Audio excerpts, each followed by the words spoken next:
नमस्ते बच्चों, आप सबका एसी चार्ट में बहुत बहुत स्वागत है। मैं आपको 8th क्लास का फर्स्ट चैप्टर करवा रहा हूँ, क्रॉप प्रोडक्शन एंड मैनेजमेंट। ध्यान से समझना, बहुत इजी तरीके से बताऊंगा, एक एक चीज डिटेल में बताऊंगा। सबसे पहले वर्ड है क्रॉप। क्रॉप को हिंदी में बोलते हैं फसल। क्या बोलते हैं? फसल बोलते हैं। ठीक है। अब ये जो क्रॉप है ना, इसका मतलब क्या होता है? जब एक फील्ड में आप एक जैसे पौधे लगाते हो, तो उसको हम क्या बोलते हैं? क्रॉप बोलते हैं। क्या बोलते हैं? क्रॉप। और वो बहुत बड़े लार्ज स्केल में किया जाता है। जैसे फॉर एग्जांपल, अगर आप गेहूं लगा रहे हो तो पूरे के पूरे फील्ड में आप गेहूं उगा रहे हो, तो उसको हम क्या बोलेंगे? क्रॉप बोलेंगे। क्या बोलेंगे? फसल। जब एक बड़े खेत में एक ही प्रकार के पौधे लगाए जाते हैं तो उसको क्या बोलते हैं? फसल। ये देखो, ये लिखा, when plant of the same kind are cultivated at one place on a large scale it is called crop. समझ में आ गया? उसके प्रोडक्शन का मतलब होता है उत्पादन करना, उसका निर्माण करना। ठीक है। जब हम फसल को उगा रहे हैं तो वो क्या है? प्रोडक्शन है। मैनेजमेंट का मतलब होता है उसकी पूरी देखरेख करना, क्या क्या उसमें कमी है, क्या क्या उसमें जरूरत पड़ सकती है, उस सबको यूज करना। ठीक है। तो ये पहेली और जो भूजो है वो अपने अंकल के घर में गए हुए हैं गर्मियों की छुट्टियों में, लेकिन हम जा नहीं सकते क्योंकि क्या है? लॉकडाउन हुआ है। चलो कोई बात नहीं, हम पढ़ तो सकते हैं, हम बहुत ईमानदार से पढ़ेंगे भी। अब वो उसकी जो अंकल है ना, वो क्या है? किसान है। कौन है? किसान। और वो जब जाते हैं ना दोनों, तो वो क्या देखते हैं कि उनके अंकल के पास खुरपी है, सिकल है, शोवल, ये सब क्या है? जो खेत में यूज होते हैं, फसल को उगाने में काम में आते हैं। ठीक है। अब ये कह रहा है कि जो आपको पता है, जो जितने भी जिंदा जीव होते हैं उनको क्या चाहिए? भोजन चाहिए। क्योंकि कोई भी व्यक्ति, कोई भी जो जिंदा है वो भोजन के बिना नहीं रह सकता। जो पौधे हैं वो अपना भोजन कैसे बनाते हैं बच्चों? फोटोसिंथेसिस से बनाते हैं। फोटोसिंथेसिस को हिंदी में क्या बोलते हैं? प्रकाश संश्लेषण। पता है ना, सूरज के द्वारा रोशनी ली जाती है, जमीन से जो है वो पानी मिलता है, खनिज मिलते हैं, मिनरल्स मिलते हैं, तो उससे पौधे अपना भोजन बनाते हैं। उसे क्या बोलते हैं? फोटोसिंथेसिस कहते हैं। ठीक है। इस तरीके से हमने ये पढ़ चुके हैं कि एनर्जी हमें इस प्रकार हमारे काम आती है और एनर्जी के द्वारा हम सारे काम कर पाते हैं। लेकिन इस चैप्टर के अंदर हम सारा क्रॉप से रिलेटेड पढ़ रहे हैं, तो हम उसी के बारे में जानेंगे। एग्रीकल्चर प्रैक्टिस पढ़ रहे हैं। एग्रीकल्चर प्रैक्टिस मतलब कि कौन कौन सी कृषि के अंदर क्रियाएं की जाती हैं। तो पहले तो मैंने आपको बता दिया कि फसल उगाई जाती है। मेन क्या है? फसल उगाई जाती है। फसल कौन कौन सी होती है?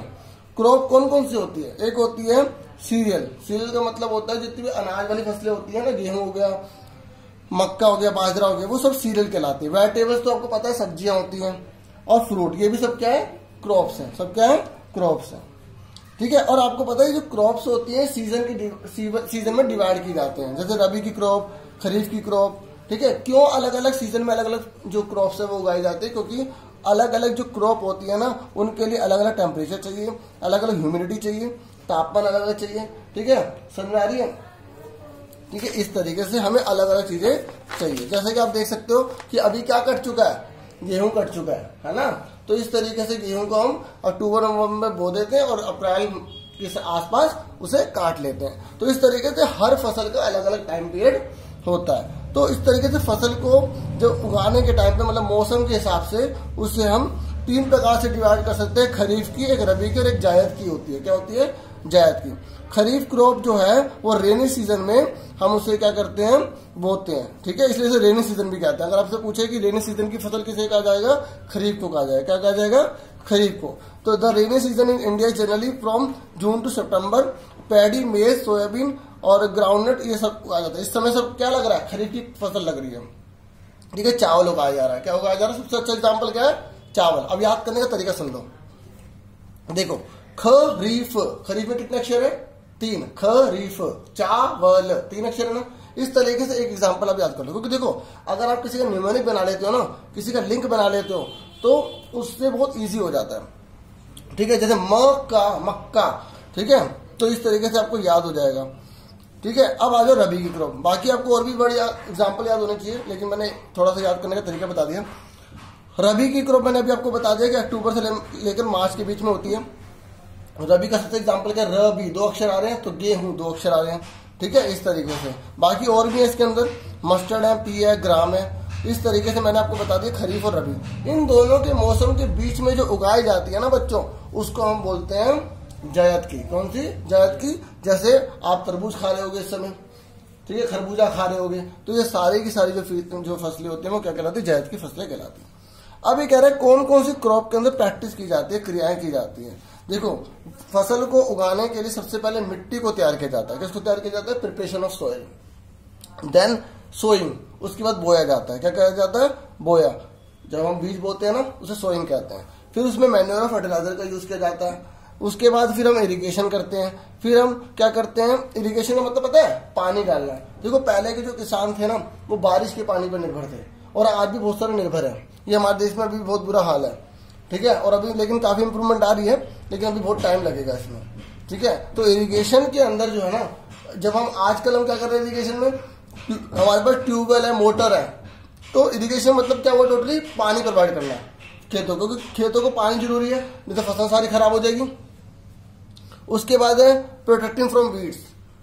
वीड्स का मतलब होता है खरपतवार। देखो जब हम पौधा उगाते हैं ना, आप भी घर में जब पौधा उगाओ तो घास फूस उग जाती है ना, क्योंकि जब हम उसमें खाद डालते हैं ना बच्चों, जब हम उसमें खाद डालते हैं तो उसमें क्या होता है कि कुछ जानवरों का भी वेस्ट होता है, तो उसके अंदर छोटे छोटे सीड्स होते हैं, तो वो भी साथ में उग जाते हैं।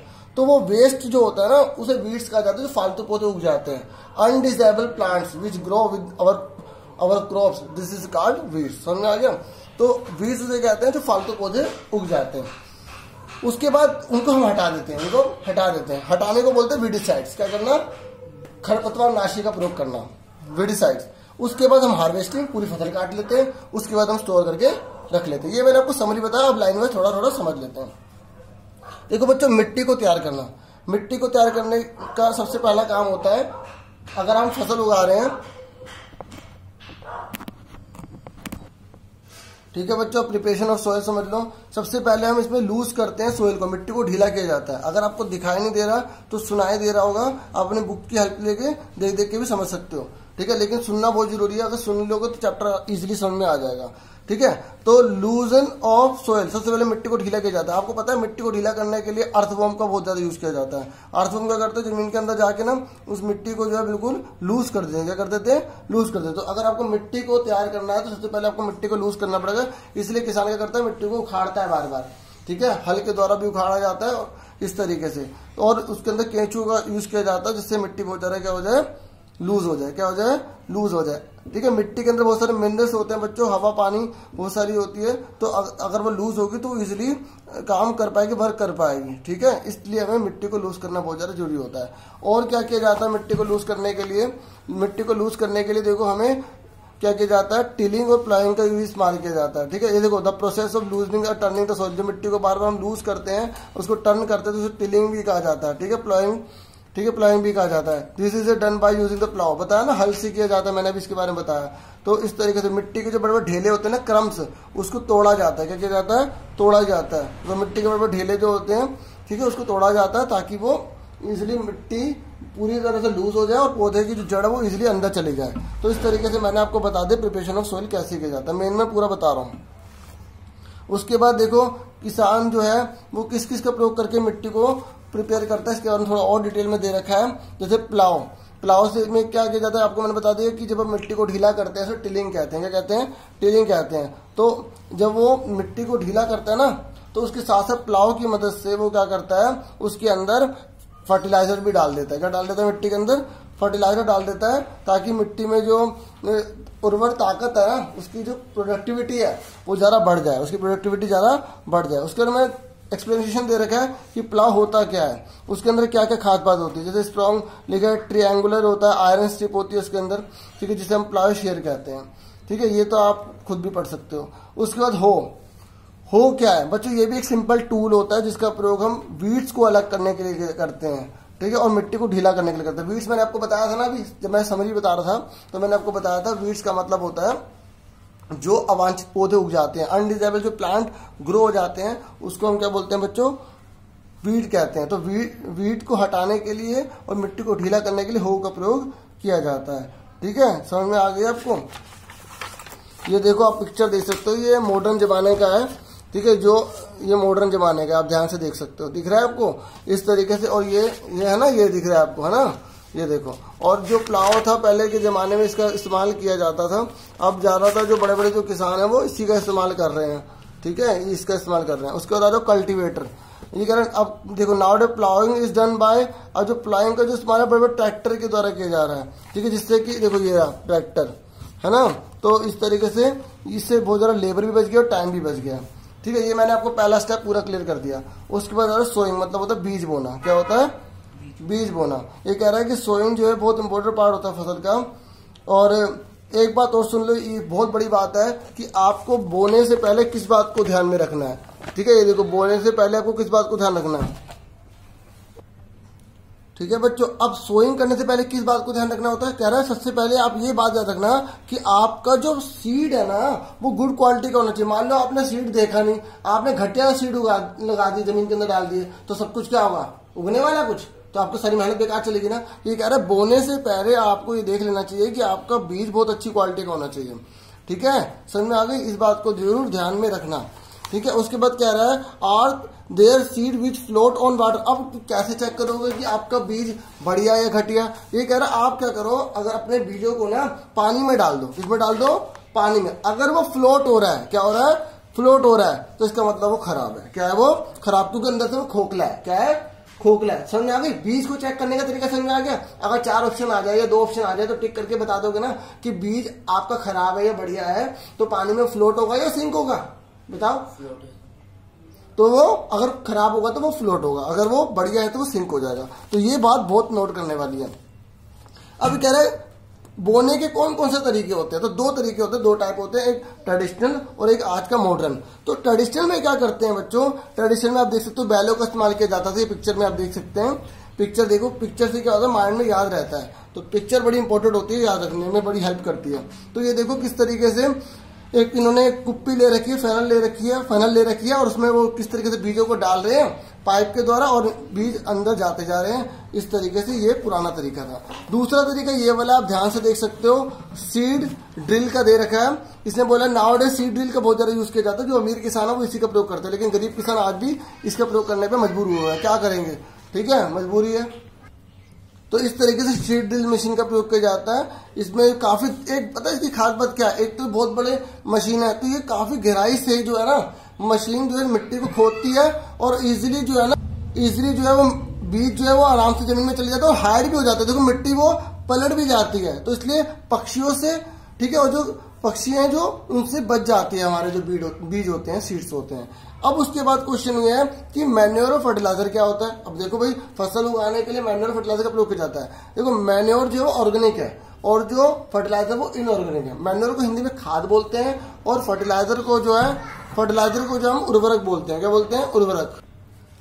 मैन्योर के बारे में मैंने आपको बता दिया, ऑर्गेनिक होता है, और फर्टिलाइजर क्या होता है, इनऑर्गेनिक होता है। मतलब ये नेचुरल है, ये मैनमेड है।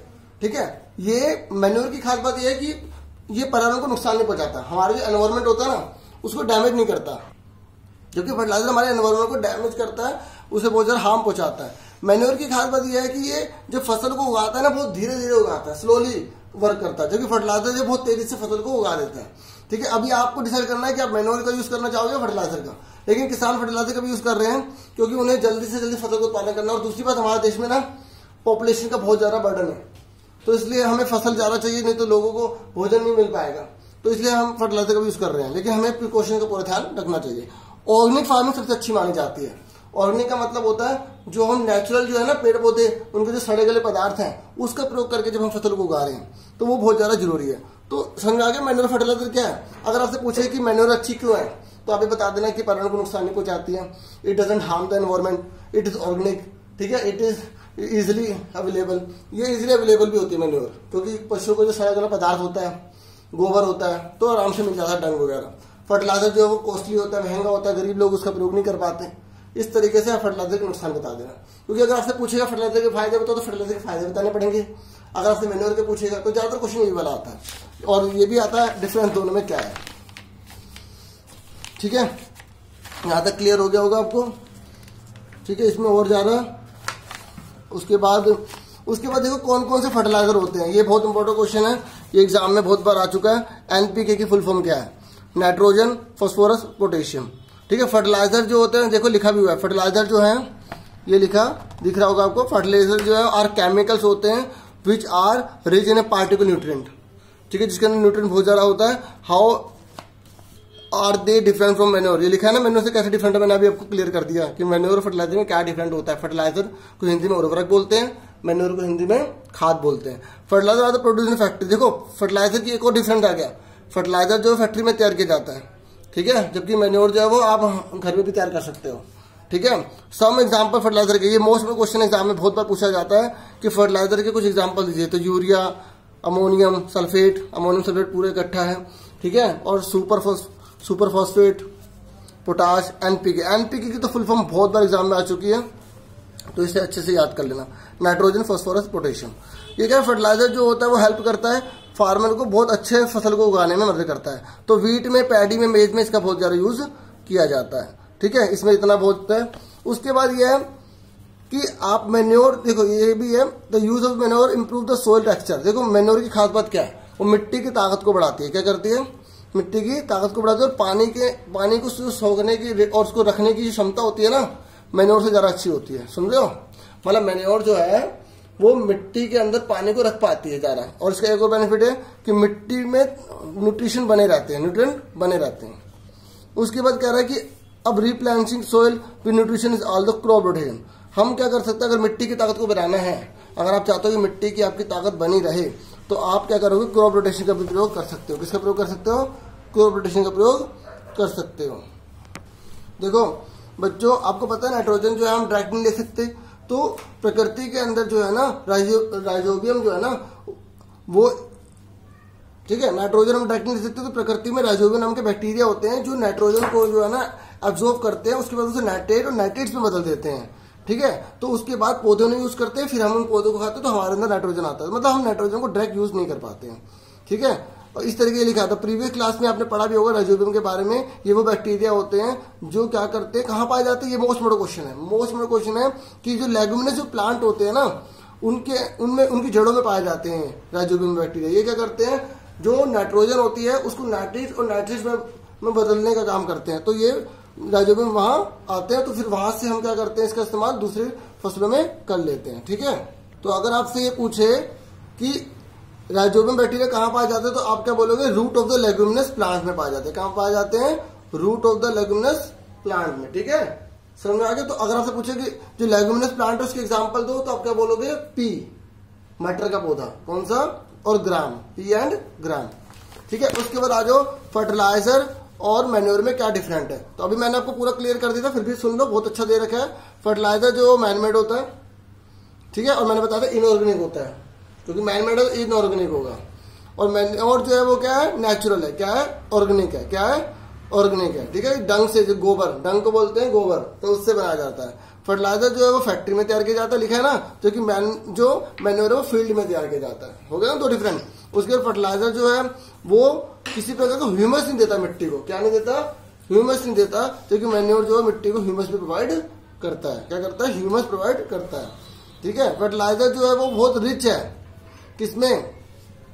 नाइट्रोजन में, फास्फोरस में, पोटेशियम, क्योंकि केमिकल से बनाया गया तो रिच होगा ही होगा। क्योंकि मैन्योर जो है इसमें इसकी कंपैरेटिव लेस जो है न्यूट्रिएंट्स होते हैं। समझ में आ गया? अब ये देखो, सबसे इंपॉर्टेंट क्वेश्चन ये रहा, एडवांटेज क्या है मैन्योर के, आ गया ना। अब आपने अगर ये डिफरेंस अच्छे से समझ लिया, और जो मैंने अभी पहले बताया वो अच्छे से कर लिया, तो अब अपने बता दो कि मैन्योर का फायदा क्या। बोलोगे पहला नेचुरल होता है, पर्यावरण को नुकसान नहीं पहुंचाता है, ठीक है। मिट्टी की जो उर्वर क्षमता होती है, मिट्टी की जो फर्टिलिटी होती है उसको बनाए रखता है, ठीक है। और जो माइक्रोब्स होते हैं, जो कीड़े, जो सूक्ष्म जीव होते हैं, उनको पैदा करने में हेल्पफुल होता है। मिट्टी का टेक्सचर जो होता है, जो उसकी ताकत होती है, उसको इम्प्रूव करता है। समझ में आ गया? उसके बाद मैंने आपको बताया था इरिगेशन, ठीक है। इरिगेशन का मतलब होता है प्रोवाइडिंग वाटर, ठीक है, पौधों को पानी देना। तो इरिगेशन में देखो ये लिखा भी हुआ है, इरिगेशन की define, the supply of the water to crop at regular interval is called irrigation. अगर आप चैप्टर का एक एक अच्छे से समझते हैं, तो एग्जाम में कोई भी क्वेश्चन टफ से टफ आ जाए, आप इजीली कर लोगे। इसलिए मैं आपको ये एडवाइस करूंगा, चैप्टर अच्छे से पढ़ा करो। चैप्टर पढ़ने से बहुत अच्छा बेनिफिट होगा। उसके नोट्स बनाओ, ठीक है। इरिगेशन की डिफाइन निकालो, फर्टिलाइजर और मैन्योर में डिफरेंस बताओ, इस तरीके से। अब ये कह रहे कौन कौन से सोर्स आते हैं, ये बहुत इंपॉर्टेंट क्वेश्चन है, ये भी एग्जाम में आया हुआ है कि आपको सोर्स बताना है इरिगेशन के। तो इरिगेशन के जो सोर्स हैं कौन कौन से हैं, देखो वेल है, ट्यूबवेल है, पोंड है, लेक है, रिवर है, डैम है, कैनाल है, ठीक है। मतलब कुओं से हम पानी ले सकते हैं, ट्यूबवेल से ले सकते हैं, तालाबों से ले सकते हैं, झीलों से ले सकते हैं, बांध से हम ले सकते हैं, इस तरीके से। ये देखो आप पिक्चर में देख सकते हो, ये ट्रेडिशनल वे है, ठीक है।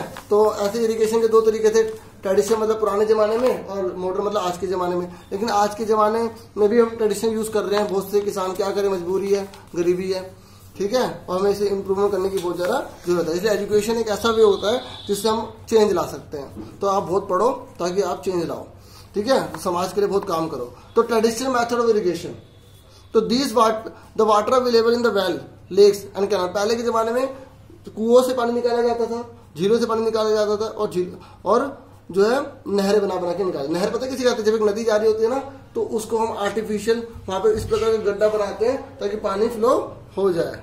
ठीक है, अब ट्रेडिशनल के दो हैं, मोट और चेन पंप। तो ये आपसे पूछेगा ट्रेडिशनल मेथड के इरिगेशन के दो उदाहरण दीजिए, दो एग्जांपल दीजिए। आप बोलोगे ये मोट है, ये देखो ये मोट है, ठीक है, और ये चेन पंप है।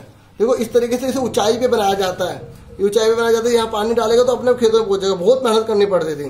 ठीक है, और ये देखो तीसरा मेथड देखो, ये रहा ढेकली, ये देखो, ठीक है, ढेकली देख रहे हो, इस तरीके से पत्थर से कैसे बांध रखा है। अब ये चौथा देखो रहट, ये देखो बैल किस प्रकार घूमेगा और पानी ऊपर चढ़ेगा, फिर इस तरीके से पानी पहुंचेगा। ठीक है, इस तरीके से आप ये पिक्चर में देख सकते हैं। ठीक है, पिक्चर को बार बार देखा करो, पता है क्या माइंड में बैठ जाता है, अरे वो क्या था, तो उससे जल्दी याद आता है। ठीक है, ये बहुत बढ़िया है। ठीक है, ये बहुत बड़ी एड मानी जाती है, सहायता मानी जाती है। अब उसके बाद मॉडर्न में कौन कौन से हैं, देखो मॉडर्न में मैं आपको शॉर्ट में बताऊंगा, एक है स्प्रिंकल सिस्टम, एक है ड्रिप सिस्टम। क्या है, एक स्प्रिंकल सिस्टम, एक है ड्रिप सिस्टम। स्प्रिंकल सिस्टम में क्या होता है बच्चों, पूरे के पूरे खेत में ना हम क्या कर देते हैं, पाइप को बिछा देते हैं। तो उसमें क्या होता है कि फिर वो नोजल जो होती है ना, वो पाइप पानी बिल्कुल थोड़ा थोड़ा जो है वो क्या करती है, उसको निकालती है बाहर। ठीक है, और इससे क्या होता है, पूरे खेत में पानी पहुंच जाता है। तो स्प्रिंकल सिस्टम देखो पढ़ देता हूँ, this system is more useful on the uneven land, जहां पर जमीन एक जैसी नहीं है ना, जहां पर जमीन एक जैसी नहीं है वहां पर इसका बहुत ज्यादा यूज किया जाता है। इसमें क्या कहते हैं, परपेंडिकुलर पाइप लगा दी जाती है। ठीक है, परपेंडिकुलर 90 डिग्री के एंगल पे, ये देखो दिख रहा होगा आपको, परपेंडिकुलर ये दिख रहा है ना 90 डिग्री पे, इस तरीके से। The perpendicular pipe having rotating, उसमें रोटेट होता है मतलब घूमता रहता है ऐसे, जैसे आपने देखो ऐसे पानी जा रहा है, फिर ऐसे जा रहा है, फिर ऐसे जा रहा है, फिर ऐसे जा रहा है, फिर ऐसे जा रहा है, फिर ऐसे जा रहा है, मतलब ऐसे फुहारा जैसे होता है ना, फुहारा वही चीज है। तो उसकी तरह पानी जाता है, इससे क्या होता है, पानी की वेस्टेज भी नहीं होती। ठीक है, और पानी पूरा प्रॉपर पहुंचता रहता है, और फसल गीली गीली रहती है, जितना पानी जरूरत है उसका यूज हो जाता है। तो समझ आ गया स्प्रिंकलर सिस्टम कि पूरे इसमें हम पाइप को परपेंडिकुलर बिछा देते हैं। ठीक है, और जो नोजल होता है वो रोटेट करता रहता है। ठीक है, और सारे पाइप से जुड़ा होता है, और थोड़े थोड़े इंटरवल के बाद पानी प्रोवाइड किया जाता है। तो मैंने पूरा ही बता दिया आपको। उसको ड्रिप सिस्टम का मतलब होता है कि देखो ड्रिप में पूरे खेत में पाइप लगा दी जाते हैं। ठीक है, और इसमें क्या होता है, जो ड्रॉप होती है ना उस पाइप से निकलती रहती है और पूरी मिट्टी को गीला रखती है। ठीक है, क्या रखती है, गीला रखती है। इसकी वजह से क्या होता है, पूरे खेत में पानी रहता है। और इससे सबसे बड़ी बात पता है क्या है, इससे पानी की वेस्टेज होती है, वहां ज्यादा यूजफुल है जहां पानी बहुत ज्यादा कम पाया जाता है। ठीक है, तो इसमें हम बहुत सारा इस्तेमाल करते हैं। ठीक है, लिखा है देखो, in this system the water falls drop by drop directly near the root. ठीक है, बिल्कुल रूट के पास पानी पहुंचेगा, इसलिए ड्रिप का मतलब होता है एक एक बूंद करके। तो बहुत अच्छा मेथड है ये, और जहाँ पानी बहुत कम पाया जाता है जैसे राजस्थान जैसी चीजों में, तो वहां इसको जरूर लगाना चाहिए, और लगाया भी गया है। ठीक है, अब आ जाओ नेक्स्ट पे, protection from weeds. Protection from weeds का मतलब होता है कि जो हमने फसल उगाई उसके तो फालतू जो पौधे उग गए हैं ना, तो उसको हम क्या बोलते हैं, वीड कहते हैं। अनवांटेड प्लांट्स को क्या कहा जाता है, वीड्स कहा जाता है। तो आपको ये समझ में आ गया, अगर आपसे पूछे कोई वीड किसे कहते हैं, बोलोगे अनडिजेबल प्लांट्स आर कॉल्ड वीड। बस इसमें इतना याद रख लो। उसके बाद जिससे हम इसे हटाते हैं ना, जिससे हम इसको हटाते हैं उसे बोलते हैं वीडिसाइड्स। क्या बोलते हैं, वीडिसाइड। ये weeds are controlled by using the certain chemicals are called weedicide. समझ में आ गया। और पहले के जमाने में हम कैसे फसल में जो फालतू पौधे उग जाते थे, घास उग जाते थे, कैसे हटाते थे, खुरपी से हटाते थे। किससे हटाते थे, खुरपी से, और हैंड से भी हटा सकते थे। किससे, हाथों से भी हटा सकते थे। ये मोस्ट बड़ा क्वेश्चन है बच्चों, एग्जाम में बोलेगा 2 वीडिसाइड के एग्जाम्पल दीजिए। ठीक है, तो आप बोलोगे 2D 4D, इस तरीके से आप ये एग्जाम्पल याद कर लो। ठीक है, इस तरीके से वीडिसाइड्स के बारे में आपको बता दिया। ये देखो आज के मॉडर्न के टाइम में किस प्रकार से ये स्प्रे कर रहा है, केमिकल कर रहा है ना स्प्रे। ये पूरी फसल उग गई है, इस पर स्प्रे कर रहा है ताकि जो अनवांटेड प्लांट्स है वो अपने मर जाएंगे। ठीक है, इस तरीके से। लेकिन इसका भी ध्यान रखना पड़ता है कौन सा केमिकल यूज करना है। पता लगा आपने बोला केमिकल यूज कर लिया जिससे आपकी फसल ही खराब हो गई। ठीक है, इस तरीके से इस बात को भी ध्यान रखना पड़ेगा। उसके बाद जब हमारी पूरी फसल तैयार हो जाती है ना बच्चों, फिर हम हार्वेस्टिंग करते हैं। एक बात और सुन लो दोबारा से, कि जो वीड है ना, जो फालतू पौधे उग जाते हैं, अगर इसको नहीं हटाएंगे ना तो ये क्या होगा, हमारे जो खेत में जब हमने न्यूट्रिशन डाले ना, मैन्योर डाले, फर्टिलाइजर, वो उसको यूज कर लेंगे और हमारा फिर बड़ा नुकसान हो जाएगा। समझ आ गई, इसलिए हम उसे हटाते हैं। उसके बाद हार्वेस्टिंग है। ठीक है, हार्वेस्टिंग का मतलब होता है फसल को काटना। क्या करना, काटना। ये लिखा, harvesting of crop is an important task. ये बहुत ज्यादा इंपॉर्टेंट होती है। जब फसल पूरी तैयार हो जाती है, ठीक है, तो उसको हम जब काट लेते हैं उसको बोलते हैं हार्वेस्टिंग कहते हैं। लिखा the cutting of the crop after it's mature is called harvesting. समझ में आ गया। मेच्योर होने के बाद जब फसल को काटा जाता है तो हार्वेस्टिंग कहा जाता है। यहां तक समझ में आ गया। उसके बाद है बच्चों एक बार ये जो हम जब गेहूं से भूसे को अलग करते हैं ना, गेहूं से भूसे को, गेहूं के अंदर भूसा भी होता है ना, तो उसको क्या बोलते हैं, थ्रेश्ड बोलते हैं। क्या बोलते हैं, ठीक है, threshed. The process is called thresh. ये देखो मैं पूरा यहां से बता देता हूँ। ये लिखा in the harvested crop the grain seed need to be separated from the chaff, ठीक है ना, भूसा, ठीक है। तो दिस इज कॉल्ड थ्रेशिंग। क्या बोलते हैं इसे, थ्रेशिंग कहा जाता है। देखो आज के टाइम पे इसका यूज किया जा रहा है, देखो कितनी मॉडर्न टाइप की मशीन दिख रही है। तो वही है, बस थोड़ा रिच पीपल के लिए यूजफुल है, लेकिन बहुत से किसान जो है किराए पर लेकर भी इसको यूज करते हैं। विनोइंग किसे कहते हैं, farmer with small holding of land, जिनके पास छोटी जमीन होती है ना, जब वो गेहूं से भूसे को अलग करते हैं तो उसको विनोइंग कहा जाता है। क्या कहा जाता है, विनोइंग कहा जाता है, ठीक है। हार्वेस्टिंग का मतलब समझ में आ गया आपको। हार्वेस्टिंग के बारे में मैंने आपको बता दिया कि जो फसल को काटा जाता है हार्वेस्टिंग होती है, और जो पता है फसल को काटता है उसे हार्वेस्टर कहते हैं। क्या कहते हैं, उसे हार्वेस्टर कहते हैं, ठीक है। आपसे थ्रेशिंग पूछा जाएगा तब भी आप ये लिख देना, the grain seeds need to be separated from the chaff, ठीक है, तो उसे हम थ्रेशिंग कहते हैं। और आप ऐसे इसमें विनोइंग में भी लिख सकते हो यही, कि ये देखो ग्रेन को शाफ्ट से अलग किया जाता है तो उसे हम क्या बोलते हैं, विनोइंग, ठीक है। लेकिन विनोइंग जो है वो नॉर्मली जो है वहां यूज किया जाएगा जहां पे छोटी सी जमीन होगी, ठीक है। ये देखो विनोइंग मशीन देख लो आप, ठीक है, ये देखो विनोइंग मशीन दिख गई। उसके बाद हमारा लास्ट टॉपिक बचा है स्टोरेज। देखो जब हमारी फसल कट जाती है तो उसको स्टोर करके रखना भी बहुत ज्यादा जरूरी होता है, क्योंकि अगर स्टोर करके नहीं रखेंगे सेफ तो वो सारा बर्बाद हो जाएगा, तो फिर खाओगे कैसे, क्योंकि हम सारी चीजें एक साथ में तो नहीं खा सकते, तो उसको स्टोर करके रखना पड़ता है। तो आप ये देख सकते हैं पिक्चर में कैसे स्टोर करके रखा हुआ है। ये देखो बहुत बड़े गोदाम से बने हुए हैं, देख रहे हो किस तरीके से बना हुआ है।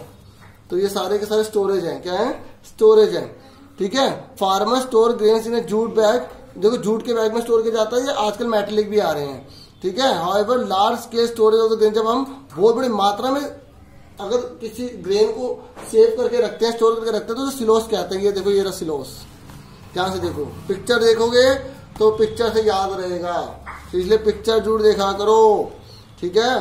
ये कह रहा है ड्राइड, और पता है इसमें नीम की पत्तियां डाल दी जाती है सूखी, पता है क्यों, अगर नहीं डालेंगे तो कीड़ा लग सकता है, तो आपकी सारी फसल खराब हो सकती है, क्योंकि देखो प्रोटेक्शन भी बहुत ज्यादा जरूरी है। इस तरीके से एक और चीज समझ लो, इसने बोला है कि फूड फ्रॉम एनिमल, क्योंकि जिस प्रकार अभी हमने सारा पौधों का सीखा, किसका सीखा है, पौधों का। क्या हमें एनिमल से भी फूड मिलता है, अरे एनिमल से भी बहुत ज्यादा मिलता है। जैसे दूध किससे मिलता है हमें, काऊ से, बफेलो से, गोट से, शी गोट, शी लिख देना, ठीक है, बकरी से मिलता है। अगर जब हम जानवरों को पालते हैं ना तो उसे एनिमल हस्बेंड्री कहते हैं, क्या बोलते हैं, पशुपालन कहते हैं। क्या कहते हैं, पशुपालन। लिखा एनिमल रियर्ड एट होम और इन ए फार्म, चाहे घर में उन्हें पालो या फार्म में पालो, उससे क्या बोलते हैं बच्चों, एनिमल हस्बेंड्री कहते हैं। एक बार चैप्टर की पूरी समरी दोबारा से सुन लो, मैंने आपको क्या क्या बताया, फटाफट 1 मिनट में जल्दी से सुन लो इसको, ठीक है। देखो मैंने आपको बताया कि जो क्रॉप होती है और उसकी जो प्रोडक्शन कैसे करना है, मैनेजमेंट कैसे करना है। क्रॉप मैंने आपको बता दिया कि जब एक साथ एक ही प्रकार के फसलों को या एक ही प्रकार के पौधों को उगाया जाता है तो उसे क्रॉप कहा जाता है। फिर मैंने आपको बताया कि क्रॉप कौन कौन से मौसम के होते हैं, खरीफ की, रबी की। खरीफ की वो होते हैं जो रेनी सीजन में कहलाती है, रबी की जो है एक तरह से विंटर सीजन होता है। आपसे 1 नंबर का पूछा जाएगा विंटर सीजन की फसल का नाम बताओ, तो आप रबी की बता दोगे। अगर रेनी की बोले तो खरीफ, तो खरीफ में क्या बताओगे, चावल, मैंने अभी आपको बताया। रबी की आपसे बोलेगा तो आप बता दोगे पी, ठीक है। इस तरीके से फिर मैंने आपको बताया कि कौन कौन से फसल के प्रोसेस होते हैं। सबसे पहले मिट्टी को तैयार किया जाता है, मिट्टी को तैयार करने में उसे लूज किया जाता है, और मिट्टी को जब लूज करते हैं उसे हम टिलिंग कहते हैं। उसके बाद है कि अब टिलिंग करने के लिए क्या क्या यूज किया जाता है, हमने प्लाव का यूज करते हैं, हम हो का यूज करते हैं, ठीक है। उसके बाद नेक्स्ट आ जाता है हम कल्टीवेटर का भी यूज करते हैं। उसके बाद नेक्स्ट आ जाता है सोइंग। सोइंग का मतलब होता है बीज बोना। बीज बोने से पहले आप देख लेना वो अच्छी क्वालिटी का होना चाहिए। अगर वो पानी में तैर रहा है, तो उसका मतलब वो खराब है, उसको चेंज कर दो। फिर पुराने जमाने में कैसे बोते थे ट्रेडिशनल में, ये आप देख सकते हैं, इस तरीके से इसे बोया जाता था, ठीक है। एक फनल होती थी, उसके अंदर हम बीज डाल देते थे और पाइप की तरह वो जमीन में चला जाता था, ठीक है। लेकिन वो ऊपर ऊपर होता था तो पक्षी उसे खा जाते थे, तो बहुत नुकसान होता था। लेकिन इसकी खास बात यह है कि बहुत मिट्टी के अंदर चला जाएगा, ठीक है। और ड्रिल बोलते हैं सीड ड्रिल, और आसान से सेफ रहता है।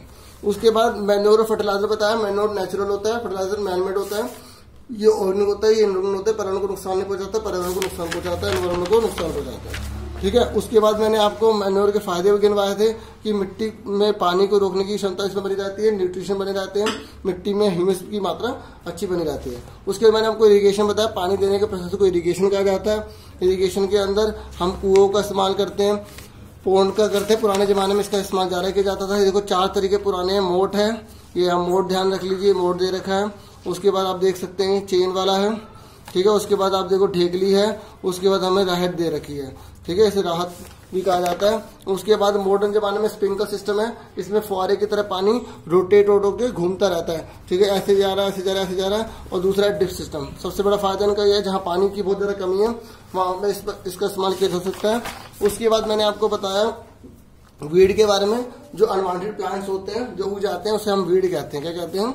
वीड कहते हैं, ठीक है। और जब उसको हम हटाते हैं तो उसे वीडिसाइड कहते हैं। आज के जमाने में हम केमिकल का यूज कर रहे हैं, जैसे 2D 4D, ये आपसे बहुत इंपॉर्टेंट क्वेश्चन पूछा जाएगा। उसके बाद एक क्वेश्चन ये भी आपसे पूछा जाएगा कि जो NPK है, जो मैंने अभी आपको बताया था, जो फर्टिलाइजर है, ठीक है, फर्टिलाइजर के बारे में मैं आपको बताया था पूरा, ठीक है। उसके बाद मैं आपको बता रहा हूँ ये NPK बहुत इंपॉर्टेंट क्वेश्चन है, नाइट्रोजन, फास्फोरस, पोटेशियम। आपसे पूछेगा कोई फर्टिलाइजर के नाम बताओ, ये याद कर लो सारा। यूरिया भी है इसमें, अमोनियम भी है, ठीक है। उसके बाद हार्वेस्टिंग मैंने आपको बताया था। हार्वेस्टिंग में क्या होता है, फसल को काटा जाता है, ठीक है। जब गेहूं से भूसे को अलग कहा जाता है, जब हम लार्ज स्केल में मशीनों से करते हैं तो थ्रेशिंग, छोटे स्केल में करेंगे तो उसे विनोइंग कहेंगे। उसके बाद हमने पढ़ा स्टोरेज। स्टोरेज का मतलब होता है सेव करके रखना, ठीक है। अगर सेव करके नहीं रखेंगे तो फिर उसे बाद में यूज कैसे करेंगे, तो उसके लिए नीम की पत्ती का इस्तेमाल किया जाता है और केमिकल का यूज किया जाता है।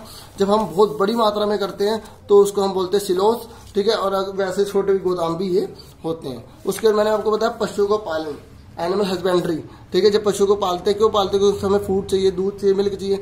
इस तरीके से पशुओं को भी देख रेख की जाती है, ध्यान रखा जाता है, क्योंकि वो बहुत जरूरी है, उनको न्यूट्रिशन चाहिए, नहीं तो हमें अच्छा उनसे उत्पादन नहीं मिल पाएगा। इस तरीके से मैंने आपको पूरा चैप्टर समझा दिया। उम्मीद करूंगा आपको अच्छे समझ आ गया होगा। अभी बुक के जितने भी सारे जो हैं पॉइंट्स, ये आप इसे अच्छे से पढ़ लेना, आपको पूरा क्लियर हो जाएगा। वो सारे क्वेश्चन आंसर लिख के याद करना, नोट्स बना के करना, क्योंकि अपने आप करोगे तो बहुत बेनिफिट रहेगा। अगर कोई क्वेश्चन समझ नहीं आएगा तो बोल देना, उसे मैं समझा दूंगा। आज के लिए इतना बहुत है। Thank you for watching. नमस्ते बच्चों, सबको बहुत बहुत नमस्ते। खुश रहो, तरक्की करो, नमस्ते।